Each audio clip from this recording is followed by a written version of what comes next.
2024 Copa আমেরিকাতে বাজিমাত করবে আর্জেন্টিনা। প্রথম ম্যাচের জয় দিয়ে যেন এমনটাই জানালো আর্জেন্টিনা। বর্তমানে আর্জেন্টিনা যে লাইন আপে খেলছে তাতে করে মেসি বাহিনীকে আটকানো প্রায় অসম্ভব। এমনটা কেন বলছি তা ভিডিও সামনের দিকে বুঝতে পারবেন। বর্তমানে আর্জেন্টিনা দলের যে কম্বিনেশন তাতে করে যে কোনো দলের পক্ষে আর্জেন্টিনাকে পরাজিত করা খুব কষ্টকর। সব রকম সমীকরণ এক করলে খুব সহজেই বোঝা যায় এইবারের কোপা চ্যাম্পিয়ন আর্জেন্টিনা।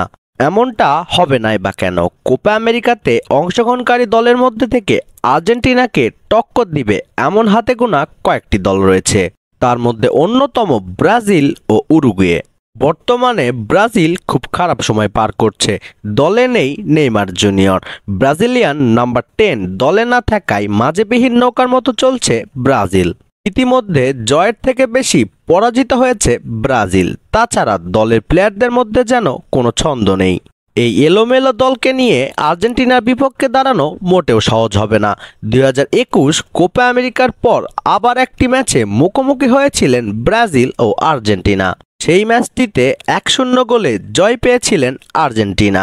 ব্রাজিলের বিপক্ষে আর্জেন্টিনা এখন পর্যন্ত অপরাজেয়। এবার আসি উরুগুয়ের দিকে। 2022 ওয়ার্ল্ড কাপের পরে উরুগুয়ে একমাত্র দল যাদের বিপক্ষে পরাজিত হয়েছিলেন আর্জেন্টিনা। দুর্দান্ত এক লাইন আপ নিয়ে খেলতে দেখা যায় উরুগুয়েকে। বর্তমানে আর্জেন্টিনা তাদের আগের পরাজয় থেকে শিক্ষা নেওয়ার চেষ্টা অবশ্যই করবে।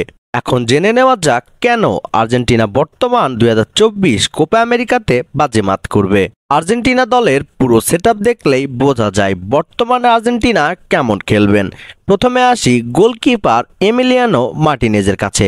2022 বিশ্বকাপে ফ্রান্সের হাত থেকে বিশ্বকাপ ট্রফি ছিনিয়ে নেওয়ার লক্ষ্যে সবথেকে বড় অবদান রেখেছিলেন এমি। আর দেওয়াল ভেদ করে গোলে বল জড়ানো একরকম অসম্ভব। ডিফেন্ডার আর্জেন্টিনা দলের ডিফেন্ড ভালো না এমন ট্রল আর্জেন্টিনাকে দীর্ঘদিন ধরে শুনতে হয়েছে, কিন্তু বর্তমানে আর্জেন্টিনার ডিফেন্ডিং লাইন একরকম অপ্রতিরোধ্য। একটি ম্যাচের সবথেকে গুরুত্বপূর্ণ পজিশন হলো মিডফিল্ড। সেইখানে আর্জেন্টিনার রয়েছে চমৎকার সব player. Enzo Fernandez, Mac Allister ও ডিপল। এনজো ফার্নান্দেস যে কিনা চেলসিতে এক প্রকার রাজত্ব করছেন। ম্যাক অ্যালিস্টার যে কিনা লিভারপুলের মতো একটি দলে নাম্বার 10 নিয়ে খেলছেন। বাকি থাকছে ডিপল যে কিনা আর্জেন্টিনার এক অপ্রতিরোধ্য দেওয়াল। স্ট্রাইকার হিসেবে থাকছে লাউতারো মার্টিনেজ, হুলিয়ান আলভারেজের মতো প্লেয়াররা। অবশেষে থাকছে আর্জেন্টিনা টিমের centre attacking midfielder Angel Di Maria ও আর্জেন্টিনার নাম্বার 10 লিওনেল মেসি। এই দুইজন ব্যক্তি সম্পর্কে নতুন করে বলার কিছুই নেই।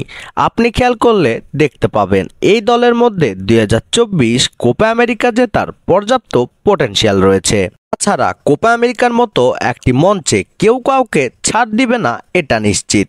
আর্জেন্টিনার চিরপ্রতিদ্বন্দ্বী ব্রাজিল চেষ্টা করবে তাদের পূর্ণ শক্তি নিয়ে খেলায় ফিরে আসার। বাকি সবকিছুই এখন সময়ের অপেক্ষা। তাছাড়া অনেক বড় বড় দলকে ছোট দলের কাছে পরাজিত হতে দেখা গেছে অসংখ্যবার। এটি ফুটবলে নতুন কিছু নয়, কিন্তু টাইমলাইন দেখলে স্পষ্ট বোঝা যায় বর্তমান কোপা আমেরিকায় সবথেকে শক্তিশালী দল আর্জেন্টিনা। বর্তমান কোপা আমেরিকাতে থাকা দলগুলোর মধ্যে আপনার ফেভারিট দল কোনটি অবশ্যই কমেন্ট করে জানাবেন। ভিডিওটি ভালো লাগলে চ্যানেলটি সাবস্ক্রাইব করবেন।